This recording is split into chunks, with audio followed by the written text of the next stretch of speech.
101 சங்கீதம் தாவீதினுடைய சங்கீதம். தாவீது தன்னுடைய வாழ்க்கையினுடைய காரியங்களை ஒழுங்குபடுத்துகிறதான சங்கீதம் என்று சொல்லலாம். இதன் 3வது 4வது வசனத்தை நாம் கவனிப்போமானால் அந்த வசனம் இவ்விதமாய் சொல்லுகிறது: தீங்கான காரியத்தை என் கண்முன் வைக்க மாட்டேன், வழி விலகுகிறவர்களின் செய்கையை வெறுக்கிறேன், அது என்னை பற்றாது.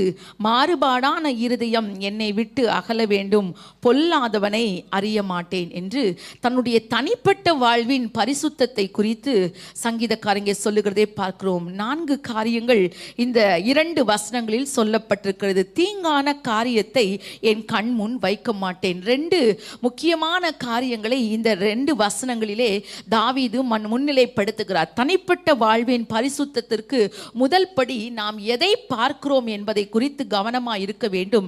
2வது, நாம் யார் என்று நம்முடைய இருதயமும் நம்முடைய குணாதிசயமும் நம்மை குறித்து என்ன சொல்லுகிறது என்பதை குறித்து கவனமாக இருக்க வேண்டும். நாம் எதை பார்க்கிறோம்? இங்கே தாவீது சொல்கிறார், தீங்கான காரியத்தை என் கண் முன் வைக்க மாட்டேன். கண்கள் தான் இருதயத்தின் வாசல். நம்முடைய இருதயம் எப்படியா இருக்கிறது என்பதற்கு முதல் ஒரு திறந்த வாசலாக கண்கள் இருக்கிறது. எதை நம்முடைய கண்களினால் நாம் பார்க்கிறோமோ அதுவே நம்முடைய யோசனையாக, நம்முடைய விருப்பமாக, நம்முடைய செயல்களாக மாறுகிறது. தாவீது பத்சேபாளுடைய சம்பவத்தை நீங்கள் பார்ப்பீர்களானால், பெரிய பாவத்திற்குள் விழுவதற்கு முன்பதாக அவன் தன்னுடைய கண்களோனால் தான் அவன் தவறு செய்கிறதை பார்க்கிறோம். அதுதான் அவனுக்குள் இச்சையை அனுப்புகிறது. அதுதான் பின்பதாக பெரிய பாவத்துக்கும் கொலைக்கும் நேராக தாவீதை வழி நடத்தி இருக்கிறது. கொஞ்சம் யோசித்து பாருங்கள். கண்களால் நாம் எதை பார்க்கிறோமோ அது நம்முடைய இருதயத்திற்குள் நுழைகிறது. அப்படி இருதயத்தினுடைய வாசலாக கண்கள் இருக்கிறது. அதனால் எதையும் பார்க்கலாம், எப்படியும் பார்க்கலாம் என்பது அல்ல. அது நாம் விரும்பினாலும் விரும்பாவிட்டாலும் நாம் பார்க்கிறவைகள் நம்முடையதான இருதயத்திற்குள் அது மாற்றத்தை கொடுக்கிறது. அதனால் தான் யோபு சொல்லுகிறார், என் கண்களோடு உடன்படிக்கை பண்ணின நான் ஒரு கன்னிகையின் மேல் நினைவாய் இருப்பது எப்படி? கண்கள் எதை பார்க்கிறது?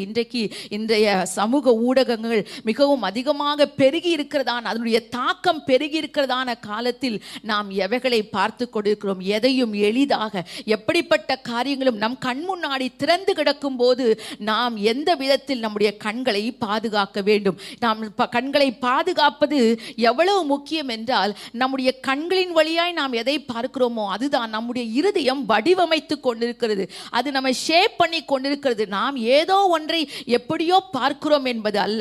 ஒரு வாலிபன், கர்த்தருக்கு பயந்த ஒரு வாலிபன், அவன் எப்பொழுதும் ஒரு கிறிஸ்தவ குடும்பத்திலே அவன் வளர்க்கப்பட்டிருந்தாலும் அதிகமாக இந்த போன் எல்லாம் வந்த பின்பதாக அந்த காரியங்கள் பல நேரங்களில், இரவு நேரங்களில் அவன் அதிக நேரம் அதை பார்க்க தேவையில்லாத காரியங்கள் எல்லாம் அவன் பார்க்கும்படி வந்தது. ஆனால் இதெல்லாம் பார்த்தபோது அவனுக்கும் ஆண்டவருக்குமான உறவு ஒரு விதத்திலே அது கெட்டு போனதாக, ஆராதனைகளில் வந்தால் ஏதோ ஒரு இடத்தில் வந்து நிற்பதை போல் அந்த வாலிபன் உணர்ந்த போது ஒரு நாள் அவன் இருக்கிற நிலையை குறித்தே அவனுக்கு ஒரு கஷ்டமான நிலை வந்தது.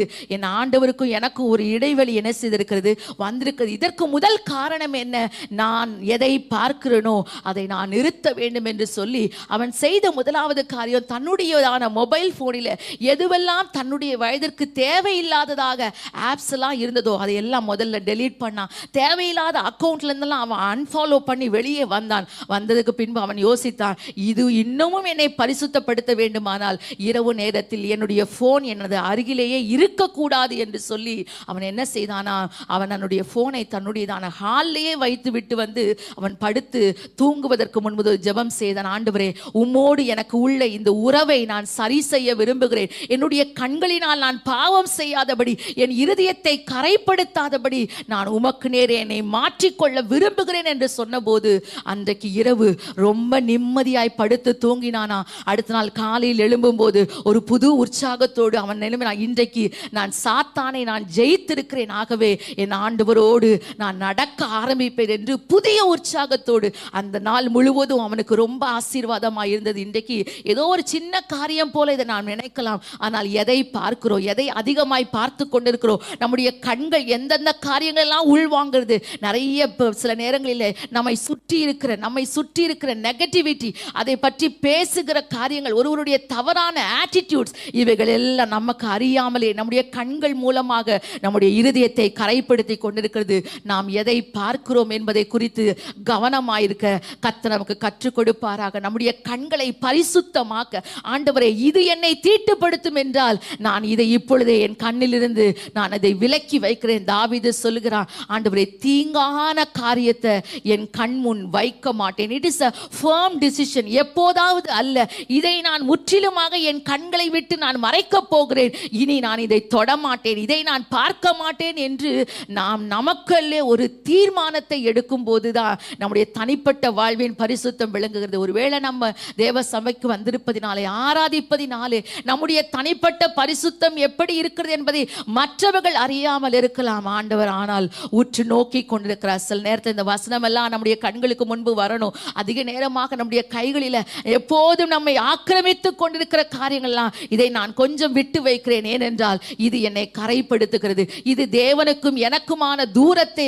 அது இன்னும் அதிகமாக்கி கொண்டிருக்கிறது என்று எப்பொழுது நாம் நமக்குள்ளே ஒரு தீர்மானம் எடுத்து சொல்ல வேண்டும். நான் தீங்கான காரியத்தை என் கண் முன் வைக்க மாட்டேன். நல்லது போல தெரியும், சில நேரங்களில் நார்மலைஸ் பண்ணுவோம், எல்லாரும் செய்கிறார்கள் நானும் செய்கிறேன், இதுல என்ன இருக்கிறது என்று நினைத்து கொண்டிருக்க நம்மை அறியாமல் ஒரு வலைக்குள்ளே விழுவதற்கு சத்ரு நம்மை வஞ்சித்து போடுவான். அப்படி இராதபடிக்கு தாவீதினுடைய தீர்மானம், ஆண்டவரே என் கண்களோடு நான் உடன்படிக்கை பண்ணுகிறேன். ஏன் இந்த கண்களோடு உடன்படிக்கை பண்ண வேண்டும்? இதே யோபு சொல்லுகிறார், என் கண்கள் என் மீட்பரை காணும், என்னுடைய கண்கள் என் ஆண்டவரை காணும், என்னுடைய கண்கள் என் மீட்பர் உயிரோடு இருக்கிறார். அந்நிய கண்கள் அல்ல, என் சொந்த கண்களே அதை காணும். நம்முடைய கண்கள் பரலோகத்தை நோக்கி இருக்க, நம்முடைய கண்கள் ஆண்டவரை நோக்கி இருக்க, மணவாளனை நோக்கி இருக்க, அவர் என்ன விரும்புகிறாரோ என்று அதை கண்டு நம்முடைய வாழ்க்கையை மாற்றிக் கொள்வதற்காக அவைகள் படைக்கப்பட்டிருக்கிறது.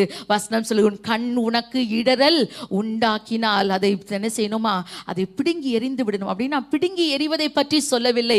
கண்களை இச்சைக்குள்ளாக்குகிற, கண்களை பாவத்துக்குள்ளாக்குகிற கிரியைகளை, அந்த செயல்களை நம்மை விட்டு பிடுங்கி எறிவதற்கு ஆண்டவர் நமக்கு கிருபை தருவாராக. அது எவ்வளவு முக்கியம்னா, ஆண்டவர் சொல்லுகிறார், 2 கண்ணுடையவனாய் நீ நரகத்துக்குள் போவதை பார்க்கிலோ ஒற்றை கண்ணனாய் நீ ஜீவனுக்குள் பிரவேசிப்பது உனக்கு நலமாய் இருக்கும். அப்படியானால் ஆண்டவர் நம்மிடத்தில் எவ்வளவு எதிர்பார்க்கிறார். அதிக நேரம், சில நேரம் நம்மை அறியாமல் நம்ம இழுத்து கொண்டு போகும்போது தேவ வார்த்தை உடனே மனசுக்குள்ள வரணும். இதை விட்டு வெளியே வர, இதை தள்ளி வைக்க, இதற்கான நேரத்தை குறைக்க நான் விரும்புகிறேன் என்று சொல்லி அதை தாண்டி வருவதற்கு கர்த்தர் நமக்கு கிருபை தருவாராக. தாவீதை போல நம்மளும் சொல்லணும், தீங்கான காரியத்தை என் கண் முன் வைக்க மாட்டேன். ஒரு தடவை சொல்லலாமா, தீங்கான காரியத்தை? இன்னொரு தடவை சொல்லாமே, தீங்கான காரியத்தை என் கண் முன் வைக்க மாட்டேன். கர்த்தர் நமக்கு கண்களை அவர் மேலேயே நோக்கமாய் இருக்க கர்த்தர் நமக்கு கிருபை தருவாராக.